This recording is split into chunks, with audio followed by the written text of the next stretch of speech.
Hello guys, welcome to Teacher Talk TV.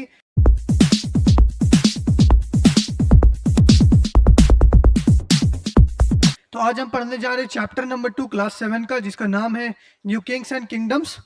नए राज्य और साम्राज्य के बारे में हम पढ़ने जा रहे हैं। तो जैसा आप अपनी स्क्रीन पे देख सकते होगे, हम पढ़ेंगे बेसिकली इस मैप में। अगर आप कुछ किंगडम्स के नाम देख रहे होंगे तो वही उन्हीं हम न्यू डायनेस्टीज कहते हैं, और उनसे रिलेटेड हम चीज़ों के बारे में पढ़ेंगे। तो बेसिकली जो हमारा टाइम पीरियड होगा वो होगा 7th एंड 12th सेंचुरी के बीच में। तो अगर बात करें, अगर आप मैप को गौर से देख रहे होगे तो मेजर किंगडम्स के इसमें नाम दिए हुए हैं, मेजर एम्पायर्स के बारे में, जैसे कि राष्ट्रकूटास, पालास, चोलास, चमास जो कि बाद में चौहान्स के नाम से जाने जाते थे, पंड्यास, चोलास, इनके बारे में, सबके बारे में हम पढ़ेंगे डिटेल में। तो चलिए आगे बढ़ते हैं। तो अब अगर अपनी स्क्रीन पे देख रहे होगे तो हमारा मेन टॉपिक जो शुरू होता है वो यहीं से होता है, the emergence of new dynasties. कैसे न्यू डायनेस्टीज आई और क्या क्या देखने को हमें उसमें मिला। तो दोस्तों हुआ क्या कि जो 7th सेंचुरी में है, उस टाइम तक लैंडलॉर्ड्स, बड़े बड़े लैंडलॉर्ड्स और वॉरियर चीफ्स आ चुके थे, जिनका कंट्रोल होता था डिफरेंट रीजन्स में, एक सब कॉन्टिनेंट के अंदर में।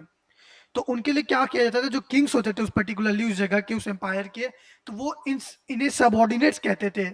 मतलब इनके किंग्स एक तरीका था, होता था कि वो अंडर जो उनके काम करते थे, जो ये वॉरियर्स और चीफ जो कि पर्टिकुलर एक एरिया में जो जिनके लीडर थे, उन्हें ये सबऑर्डिनेट्स कह के बुलाते थे। और सबऑर्डिनेट्स का यह मतलब होता है जो कि लोअर इन रैंक होता है उनके मुकाबले, मतलब उसके पास पावर कम होती है, वो पर्टिकुलरली एक एरिया तक कन्फाइंड रहता है। किंग जो कि पूरा किंगडम का राजा होता है, वो उस as compared to that subordinate, कि वो सिर्फ एक रैंक ऑफिसर होता है, ठीक है।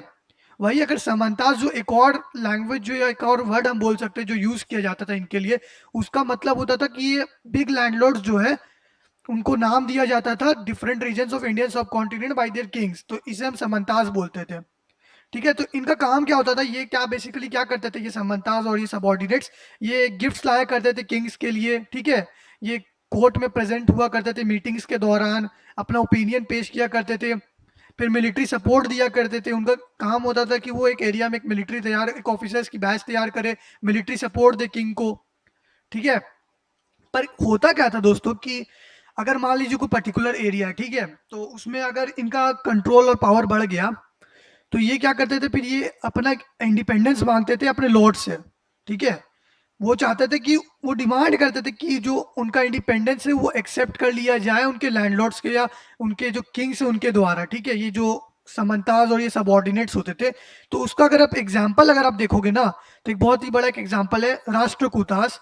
तो राष्ट्रकूटा जो है एक रॉयल डायनेस्टी है, ठीक है, जिसके लार्ज पार्ट जो लार्ज पार्ट रूल किया करती थी इंडियन सब कॉन्टिनेंट में 6th और 10th सेंचुरी के बीच में। तो आखिर में वो डायनेस्टी आई कैसे, तो वो तो पहले जो थी वो एक पार्ट हुआ करती थी, एक सबऑर्डिनेट थी चालुक्यास ऑफ कर्नाटका की, ठीक है। वो सिर्फ एक सबऑर्डिनेट हुआ करते थे। पर जैसे मिड 8th सेंचुरी में उनकी एक लीडर आया जिसका नाम था दंती दुर्गा, तो वो एक राष्ट्रकूट चीफ था। तो उसका क्या हुआ, उसका जैसे ही पावर कंट्रोल और पावर बढ़ते गया, मिलिट्री पावर और सब चीज, तो उसने क्या किया, अपने जो चालुक्य के लॉर्ड था, तो उसको उसने ओवरथ्रू कर दिया और एक रिचुअल परफॉर्म किया। तो रिचुअल का उस टाइम नाम था हिरण्य गर्भा। और इस रिचुअल में क्या था कि वो ब्राह्मण के मदद से किया जाता था, और ऐसा बोला जाता था कि अगर आप अपने आप को सैक्रिफाइस करते हो, तो जब दोबारा आपका रीबर्थ होगा तो आप क्षत्रिय बन के रीबर्न करेंगे। अगर आप इस जन्म में क्षत्रिय नहीं है तो अगले जन्म में आप एक क्षत्रिय बन के जन्म लोगे। तो ये रिचुअल फॉलो किया जाता था कहीं ना कहीं। और इसके बाद हम जाके आगे देखेंगे कि राष्ट्रकूटा एक बहुत ही बड़ी डायनेस्टी बनती है आगे के समय में, between 6th and 10th century के बीच में, ठीक है। अभी ये तो हो गया एक तरीका, ये एक रिचुअल परफॉर्म करना, ठीक है। इसके अलावा जो दूसरा वेज था कि वो कंट्रोल ले पाते थे, एक दूसरा वेज था जहाँ पे वो क्या करते थे, मिलिट्री पावर, बेसिकली अपनी मिलिट्री स्किल्स को यूज करते थे, ठीक है, किंगडम्स को मतलब अपने अंडर में लेने के लिए। तो उसी का एक एग्जाम्पल हमें मिलता है कदम्बा मयूरा शर्मन का, और एक गुजारा पतिहारा हरिचंद्र जो कि ब्राह्मण्स थे। तो उन्होंने क्या किया, अपने ट्रेडिशनल प्रोफेशंस को उन्होंने गिव अप कर दिया, और उन्होंने ये मिलिट्री वाली आइडियाज के अकॉर्डिंगली और मिलिट्री पावर से उन्होंने अपने किंगडम्स एस्टैब्लिश कर लिए कर्नाटका और राजस्थान में। तो ये दो तरह के वेज थे जिनसे वो अपने आप को एक तरह से बोल सकते हो कि कंट्रोल से छुड़ाते थे, जो उनके लॉर्ड्स, जो ओवर लॉर्ड्स, मतलब कि जो उनसे रैंक में ऊपर ऑफिसर्स या जो किंग्स थे उनके से वो अपनी इंडिपेंडेंस गेन करते थे, और अपने खुद के किंगडम्स जो कि स्मॉल से वो शुरू करते थे और जो कि बाद में बहुत बड़ी डायनेस्टी की फॉर्म में वो बना पाते थे। और उसका सबसे बड़ी एग्जाम्पल है राष्ट्रकूटास का, एक एग्जाम्पल जो रिचुअल परफॉर्म करते थे। और दूसरा हमें पता चला यहाँ पे गुर्जारा प्रतिहारा हरिश्चंद्र के बारे में, जो कि ब्राह्मण्स थे। तो उन ये दोनों एग्जाम्पल्स आप यूज कर सकते हैं, ये दो तरह के वेज थे। अब बढ़ते हैं आगे एडमिनिस्ट्रेशन इन द किंगडम्स के बारे में, ठीक है। तो इसमें हमें क्या पता चलता है कि जो किंग्स जो थे ना, वो अपने आप को हाई साउंडिंग टाइटल्स दिखाते थे। ऑल्दो एक चीज यहाँ पे बात नोटिस करने वाली कि वो जो पावर जो था वो सिर्फ उनके द्वारा शेयर नहीं किया जाता था। वो समंताज और पीजेंट्स और नॉर्मल जो ट्रेडर्स और ब्राह्मण्स थे, वो लोग के पास भी कुछ शेयर होता था पावर का, ठीक है। पर ये जो किंग्स क्या कर दिया करते थे कि वो अपने आप को ऐसे टाइटल्स दिखाते थे कि वो अपने आप को सुपीरियर कहीं ना कहीं शो करना चाहते थे। ऑल्दो वो सुपीरियर ही हुआ करते थे, पर उनका ये मोटिव था कि कभी भी उनको मतलब एक इंफीरियर की तरह नहीं देखा जाए कि वो कमजोर पड़ रहे हैं। हमेशा उनका ये मानना था कि हाँ भाई जो है हम है। तो वो अपने आप को बहुत ही तरह के साउंडिंग टाइटल्स दिया करते थे, जिनसे उनका वर्चस्व जो था और अच्छा लगता था। जैसे कि वो टाइटल्स दिया करते थे महाराजा अधिराजा, त्रिभुवननाथ चक्रवर्तीन, जिसका मतलब था लॉर्ड ऑफ थ्री वर्ल्ड्स। ऐसे करके वो बहुत सारे और भी टाइटल्स रखा करते थे अपने लिए, ठीक है। अब इसके बाद क्या आता था कि सबसे जरूरी हम यहाँ पे एक चीज जानेंगे, टैक्सेस कैसे कलेक्ट होते थे। ये जो पैराग्राफ्स है ये वाले बेसिकली, और ये तो ये टैक्सेस के ऊपर है, ठीक है। तो टैक्सेस के बारे में बात किया गया, जो रिसोर्सेज कैसे मिलते थे एक स्टेट को या एक डायनेस्टी को या एक रीजन को पर्टिकुलरली। तो वो क्या करते थे, प्रोड्यूसर्स जो थे कैटल कीपर्स, उनसे टैक्सेस वसूल किए जाते थे। और उसका जो एक सबसे जो मेजर सोर्स था वो क्या करते थे कि अगर उन्हें कुछ भी प्रोड्यूस किया, मान लीजिए एक फार्मर है, उसने इतनी खेती की, तो उसको बोला जाता था भाई तुम अपनी खेती में से इतना परसेंटेज हमें दोगे एज रेंट, और या फिर कुछ भी मान के चलो तुम्हें रेंट देना पर देना पड़ेगा, और इतना पार्ट को आपको सरेंडर करना पड़ेगा स्टेट को, जो कि स्टेट का रेवेन्यू जनरेट करेगा। तो ये एक तरीका था उनका टैक्सेस लेने का। अब आप जो येलो में मार्क देखो, ये जो बॉक्स है 400 टैक्सेस, तो उसमें यही बताया गया कि जब चोलास थे, जब वो तमिलनाडु में रूल किया करते थे, तो 400 टर्म्स या 400 डिफरेंट काइंड्स ऑफ टैक्सेस थे जो कि लिए जाते थे। तो मोस्ट कॉमन यहाँ पे दो एग्जांपल दिया है, जैसे कि एक वेती का दिया हुआ है जिसमें फोर्स्ड लेबर था, मतलब आपको एक लेबर की तरह काम करना है जिसके लिए आपको कुछ भी पेमेंट नहीं किया जाएगा। फिर उसके अलावा हमें बताया कि लैंड रेवेन्यू लिया जाता था, जैसे कि अगर आप नॉर्मल टर्म्स बोल तो रेंट लिया जाता था लैंड के लिए, ठीक है। इसके अलावा थैचिंग ऑफ हाउस किया जाता था, use of ladder to climb palm trees, ये सब तरह के डिफरेंट टाइप्स ऑफ टैक्सेस, मतलब weird weird kind of taxes लिए जाते थे, ठीक है। अब इस पैराग्राफ में अगर आप देखो तो हमें पूछा गया कि बेसिकली इनका यूज कहाँ पे होता था, ये जो टैक्सेस लिए गए इनका यूज कहाँ पे आता था। तो ये यूज की, जैसे कि ये रिसोर्सेज जो थे, तो इनको किंग्स के, अगर मान लो किंग कोई डेवलपमेंट कर रहा है तो उसके स्टैब्लिशमेंट में ये उसको फाइनेंस करने में मदद करते थे ये रिसोर्सेज, जो कि टैक्सेस के फॉर्म में आते थे, ठीक है। तो जो मोस्ट कॉमन एग्जांपल था construction of temples and forts. तो टेम्पल्स का भी महत्व हम जानेंगे आगे जाके, ठीक है। अभी के लिए आप जान लीजिए टेम्पल्स और फोर्ट्स बनाने में जो फाइनेंस करता था वो टैक्सेस की मदद से ही होते थे, ठीक है। इसके अलावा हमें एक और बात पता चला कि जब वॉर्स लड़ने जाते थे जो उसका भी एक्सपेंडिचर होता था, तो वो भी इन्हीं जो टैक्सेस कलेक्टेड जो रेवेन्यू जनरेट होता था स्टेट के लिए, इसी के थ्रू लड़े जाते थे। और साथ साथ एक और चीज दोस्तों, यहाँ पे अगर आप एक लाइन पढ़ रहे हो देखो ये वाला, acquisition of wealth in the form of plunder. तो प्लंडर का मतलब मैं आपको बताना चाहूंगा, तो प्लंडर का मतलब ये होता है action of stealing from people और प्लेसेस स्पेशली ड्यूरिंग वॉर्स। तो इसमें क्या होता था, जब वॉर्स होते थे ना, तो वो क्या एक मतलब चला हुआ था कि एक्विजिशन का मतलब हो गया बाई खरीदना, पर यहाँ पे वो मतलब नहीं होगा इसका, यहाँ मतलब हो गया लेना, ठीक है। तो वो क्या किया करते थे कि जो वॉर्स लड़े जाते थे तो उसमें वो चुरा लिया करते थे, वेल्थ वेल्थ चुरा लिया करते थे, जिससे उन्हें बहुत प्रॉफिट होता था, as well as access to lands. मतलब नॉर्मल सी बात है, ऑब्वियस सी बात है कि अगर आप कोई लड़ाई कर रहे हो तो इतनी होता है बहुत बार, पर्टिकुलरली कोई वॉर्स जो होते हैं पर्टिकुलरली एरिया के लिए होते हैं, कन्फाइंड टू एरिया। तो उसमें जो लैंड आता है वो ऑब्वियस सी बात है कि वो उनके कंट्रोल में आ जाता है जिन्होंने वो वॉर जीत लिया। तो ये भी कुछ वैसा ही यहाँ पे बता रहा है, बस यहाँ प्लंडर का मतलब ये था कि एक्शन ऑफ स्टीलिंग, जिसमें चुरा के आप जो होता है वेल्थ थोड़ी से ले लेते हो, ठीक है। अब ये एक और बात बताई गई हमें कि जो ये फंक्शन जो लैंड रेवेन्यू कलेक्शन वाला जो फंक्शन था, वो इन्फ्लुएंशियल फैमिलीज को दिया जाता था, जो कि अच्छी मतलब एक बोलो कि आप पकड़ रखते थे अपने सोसाइटी में, ठीक है। और जो बेसिकली रिच भी हुआ करते थे, वेल्दी भी हुआ करते थे, तो उन्हें ये दिया जाता था ये काम रेवेन्यू कलेक्शन वाला। और इनमें ब्राह्मण्स के बारे में भी जानेंगे कि ब्राह्मण्स भी करते थे बेसिकली ऐसा कुछ काम। और पर सबसे एक जो जानने वाली बात थी कि ये जो काम थे ये हेरिडिटरी होते थे। हेरिडिटरी का मतलब क्या हो गया कि मान लो अगर आपके पिताजी वो काम कर रहे हैं तो वो आपको ही काम मिलेगा, ना कि आपके कोई पड़ोसी को वो काम मिल जाएगा या फिर कोई दोस्त को काम मिल जाएगा।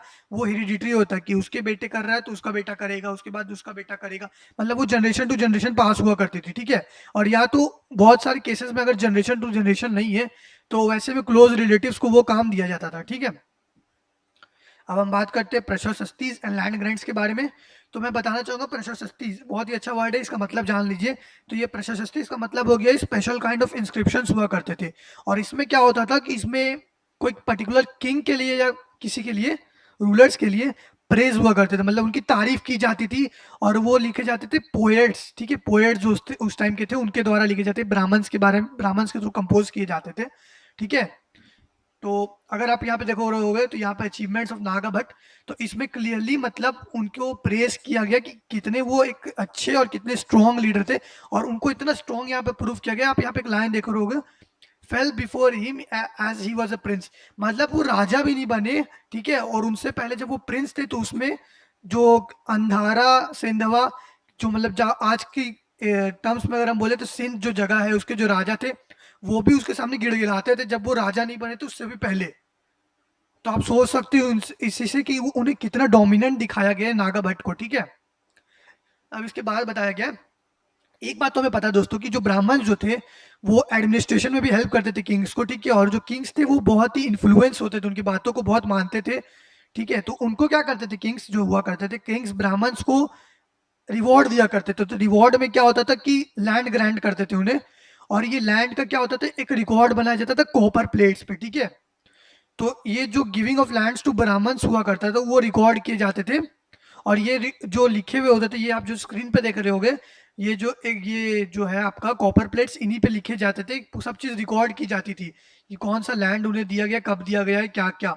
और ये बेसिकली लिखे जाती थी संस्कृत लैंग्वेज में, और कुछ कुछ तमिल का भी पार्ट इसमें होता था, ठीक है। ये एक टाइप से आप बोल सकते हो ऑथेंटिक डॉक्यूमेंट था जो कि इंडिकेट करता था कि हाँ भाई सच में लैंड दी गई है किंग के द्वारा इस ब्राह्मण को, ठीक है। नेक्स्ट पेज पे आ जाते हैं। तो अब इसमें एक बात बताई गई है, ये जो सोर्स है इसमें, कि लैंड के साथ क्या क्या दिया जाता था। तो लैंड के साथ अगर आप यहाँ देख रहे होंगे तो fruit bearing trees, water land, gardens, orchards, तो ये सब तो दिए जाते थे। साथ साथ अथॉरिटी भी दी जाती थी कि आप जो अब आप टैक्स कलेक्ट कर सकते हो, आप टैक्स लगा सकते हो, आप टैक्स ले सकते हो, ठीक है। ये सब आपको लाइबिलिटी दी जाती है, ठीक है। अब एक बात हम यहाँ पे और बताई गई है कि अनयूजुअल क्या था उस समय के बारे में। एक जो चीज़ है यहाँ पे कि एक वहाँ पे उस समय में 12th सेंचुरी में एक पोयम लिखी गई थी, ठीक है, रिगार्डिंग हिस्ट्री ऑफ किंग्स। जो किंग कश्मीर के ऊपर रूल कर रहे थे उनसे रिगार्डिंग एक पोयम लिखी गई थी। तो एक ये लिखी गई थी, एक ऑथर नाम था जिनका कल्हाना के द्वारा। तो उसमें उन्होंने वैरायटी ऑफ सोर्सेज यूज किए थे, इंस्क्रिप्शंस, डॉक्यूमेंट्स, आई विटनेस अकाउंट्स, हिस्ट्रीज, तो ये सब लिखने के लिए। पर इसमें सबसे बड़ी बात ये थी ना दोस्तों कि जो प्रशासनिक के जो राइटर थे, तो उसमें मैंने आपको बताया प्रशासनिक क्या हुआ करते थे। बेसिकली उसमें प्रेस किया जाता था, जैसे नागा भट्ट का मैंने आपको एग्जांपल बताया, तो उसे प्रेस किया गया कि कैसे वो डोमिनेंट और एक बहुत ही स्ट्रॉन्ग और अच्छे लीडर थे, ठीक है। पर ये जो राइटर थे कल्हाना, उन्होंने जब लिखा एक लॉन्ग पोयम, तो उन्होंने क्रिटिकल होकर लिखा about the rulers and policies. मतलब वो ऐसा कुछ नहीं था कि वो हीरो की तरह प्रेजेंट करना चाहते थे अपने किंग्स को या कुछ। वो एक होता है ना कि सबके लिए बराबर और सबके लिए क्रिटिकल हो गए, लिखना हाँ भाई इसके पॉलिसीज अच्छे थे, नहीं भाई इसके पॉलिसीज अच्छे नहीं थे। तो उन्होंने वो किया, वो जो कि सही ओपिनियन था वो उन्होंने इस पोएम के थ्रू दिया, ठीक है। सो गाइज ये था पार्ट 1 इस चैप्टर का, ठीक है। नेक्स्ट टॉपिक में हम स्टार्ट करेंगे वॉरफेयर फॉर वेल्थ के बारे में, वहां से हम शुरू करेंगे। तो इस जो पूरा ये जो चैप्टर है इसके बेसिकली 3 पार्ट्स आएंगे। सेकंड पार्ट में हम almost all the topics discuss कर लेंगे। उसके बाद बस हमें एक जो टॉपिक जिस पे हम सेपरेटली फोकस करेंगे वो होगा एडमिनिस्ट्रेशन के ऊपर, जो कि इस चैप्टर का लास्ट टॉपिक होगा। तो पार्ट 3 जो वीडियो आएगी वो पूरा फोकस करेगी सिर्फ एडमिनिस्ट्रेशन के ऊपर, क्योंकि कहीं ना कहीं एडमिनिस्ट्रेशन का आपको एक सेपरेट क्वेश्चन मिलेगा, ठीक है। और पार्ट 2 भी इसकी इंपॉर्टेंट होने वाली, क्योंकि उसमें हम जानेंगे चोला एम्पायर से रिलेटेड, चोला एम्पायर कैसे डेवलप हुआ था, उसका पावर में कैसे आया था। तो गाइज मुझे आशा है कि आपको वीडियो पसंद आया होगा, और वीडियो पसंद है तो प्लीज लाइक, शेयर और सब्सक्राइब करें चैनल को, और नोटिफिकेशन बेल को जरूर ऑन कर ले ताकि आप कोई भी नया वीडियो मिस ना करें। तो गाइज थैंक यू देखने के लिए, और बने रहिए हमारे साथ, बहुत ही मजा आने वाला है। So guys thank you so much, see you my guys in my next video, thank you.